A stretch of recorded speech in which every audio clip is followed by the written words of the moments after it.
Est-ce que tu pourrais nous décrire assez rapidement comment fonctionne en fait la matière finalement que tu as inventée et qui permet cette régénération, cellulaire, de façon la plus naturelle possible? Eh bien, c'est des oxydes métalliques, c'est-à-dire des pierres qui sont broyées, qui font moins de 1 micron, donc il n'y a pas de notion de nanotechnologie. C'est vraiment une technologie, je dirais assez grossière, donc elle ne passe pas le barrière de la peau. Donc il n'y a aucun process chimique, ce n'est que physique, et ça renvoie comme un miroir les infrarouges que le corps émet. Et en les renvoyant, ça va les renvoyer avec une certaine, on pourrait dire, direction, qui fait que on va exciter certaines enzymes. Ces enzymes, une fois que ça s'excite, je dirais, vont générer, libérer des NO qui va augmenter la vasodilatation. Donc, on va avoir une microcirculation augmentée, donc une meilleure cicatrisation, etc., etc. Ça, c'est une des voies. Et puis, ça va exciter d'autres enzymes.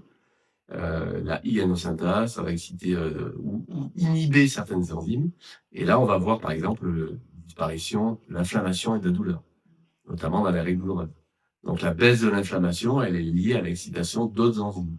Et puis il y a d'autres enzymes qui vont exciter le système nerveux.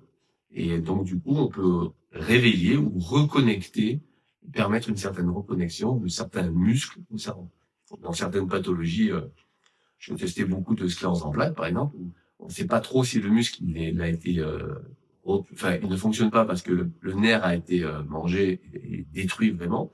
Si c'est une problématique de connexion, donc on vient mettre des patchs et on regarde. Et on voit des fois des zones musculaires se réveiller, la personne remarcher beaucoup mieux, ou bouger ses bras beaucoup mieux, ou pouvoir réécrire, alors que chez d'autres, c'est coupé, c'est coupé. Voilà. Dans quelqu'un qui est para ou tétraplégique, je ne veux pas lui redonner les jambes. Par contre, s'il y a de la spasticité, des douleurs de membres fantômes, ça on les enlève.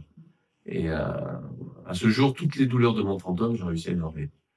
Grâce, par contre, après, bah, il faut s'adapter aux animaux, il faut s'adapter.